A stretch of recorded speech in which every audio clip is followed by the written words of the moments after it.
Hopefully we can get through this without any spoilers. How's it going, everybody? My name is Ben from the Ben and Bev channel. Today we're going to be talking about Shang-Chi and the Legend of the Ten Rings. Shang-Chi and the Legend of the Ten Rings is Marvel's second movie of the year and definitely shows a foray into a new territory in the universe. Because it was the first MCU movie to introduce this character as well as this whole world that's existed alongside the established MCU's timeline. Really hoping for something extremely different heading into this MCU film, and while there is a lot of the witty banter and references to the rest of the universe, I think this movie actually delivers a very different tone than your average MCU film. While it is an action-adventure film at its heart, it's more so in the vein of National Treasure. You're going on this journey and you're learning more about this lore and this heavy mythology. And as you learn more about this universe, this ancient world full of mystical beings, as well as of this man who's had these 10 rings, who's been alive for thousands of years, you learn more about your main character, Shang-Chi, as well. As he is the son of these two beings, his background, it's not actually told in a linear narrative. We hop and skip a little bit with his story, telling you the first part of it at the beginning. We introduce the Wenwu character, and then jumping ahead to modern days, we see what he's doing now in America, kind of living on the low. You get this very epic and mystical setup to the movie, and it leads into this almost buddy comedy with Simu Liu, Shang-Chi, and Awkwafina's Katy, as they're both valet workers in California, whipping around in cars, kind of living a normal life on a day-to-day basis. It's a really fun chemistry between the characters, and as Shang-Chi's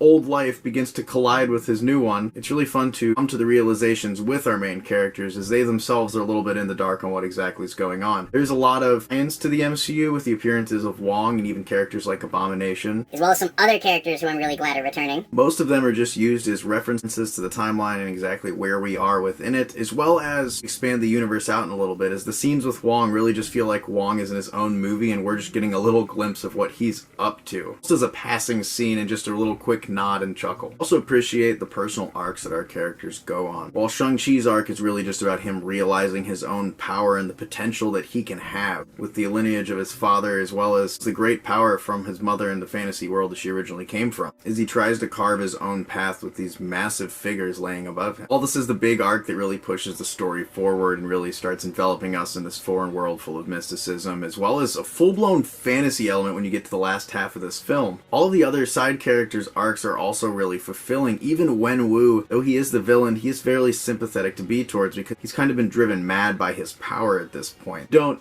full-blown emphasize with him, you can see why he behaves the way he does. So anytime that Tony Leung's Wenwu is on screen, he really captivates the moment, whether he's poking fun at the origin of the Mandarin name in the comics, as well as in the MCU, as well as at who is performing the Mandarin, or helping our main characters discover something different about their mother. It appears this world she came from really is real and their father isn't as crazy as he seems. It's an interesting dynamic because you're not really sure what he knows. Since he's been around about 1,000 years longer than anyone else has, you kind of figured he might know a little more, but his knowledge is very varied because he knows of the existence of the place, but he doesn't really know what lies within it, with what great power he is actually searching for. Shang-Chi's lifelong friend Katy, who's known since he's come to the States, played by Awkwafina, also has a lot of charisma when she's on screen. Actually just kind of tags along. She ends up stuck with him and just follows him along the whole movie, and her character does have a really interesting arc as she kind of learns to shoot her shot. And though she's definitely overshadowed by all the other characters in the film, Shang-Chi's sister Leung definitely has an interesting arc, as the more she's off screen and lurking in the shadows, the more she seems to gain in power. I think hinted at in the final after credits scene for the film as it pushes the story forward for a future Shang-Chi project. Her storyline definitely having an interesting turn by the end of this film, leading to future conflict. The fact that this movie is able to do something so original within the confines of the MCU shows you that the superhero genre really isn't just pigeonholed into one little corner. This movie feels more like a fantasy film than any of the other MCU films have, even more so than the Thor films, because those really are more in the sci-fi vein of things. Creatures that are before your eyes look so realistic, it kind of gives you the jaw-dropping thing, like when you're watching Harry Potter. Some of the slight spoiler, but it was in the trailer, dragons.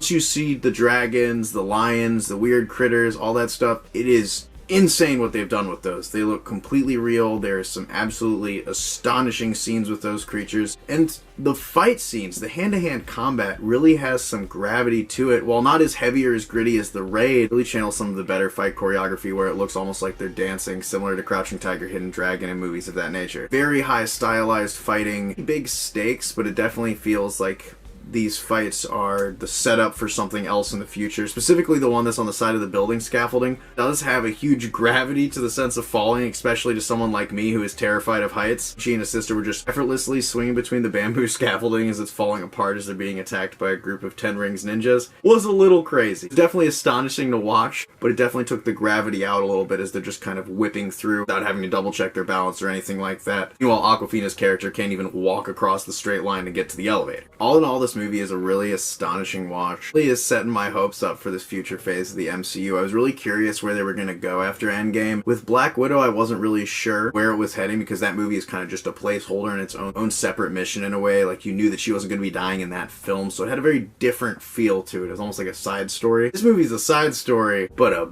big one inside this huge universe that's existed within the one we already knew that we didn't know about. And it's really cool to see them spend so much time with the detail and the mystery. And you don't learn everything about the Ten Rings or about Wenwu before the end of this movie. There's still a lot more mystery in Shang-Chi's story to explore. And the mid-credit scene also hints at how big of an impact him, as well as the rings, are going to be having on the MCU in the future. Credit scene is also really cool, by the way. It has a guest appearance from two pretty big Avengers characters, like a sit-down phone call thing, like Black Widow was having in Endgame. I'm not going to say anything else just because I don't want to spoil that for you either, but you definitely should stick around for the credits as there's a mid-credit and an after-credit scene in this film. Now, this movie is only in theaters, so please go see it. It is a phenomenal watch, being Marvel's biggest call to the fantasy genre. Craziest creature effects I've seen to date. Some of the coolest hand-to-hand combat. It's hard to find very many negatives with this movie, and it really is a very different feel than any other MCU property. While it does feel like it is an MCU movie at times, you do get lost in this movie's own lore. You don't Consistently sit there and go, oh yep, it's a Marvel movie, we're gonna go get the object in the giant floating sky castle and we're gonna blow it up and it's gonna hit the ground. It's not that movie. This movie has its own tone, its own feel. It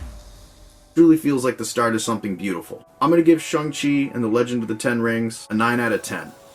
This movie hit me in such a way that I just had a smile on my face the whole time. The rating may go up and it may go down over the next couple months as more movies come out. What did you guys think of Marvel's crazy fantasy epic, including dragons? Let us know in the comments below. We'll see you guys next time. Ben and Bev, out.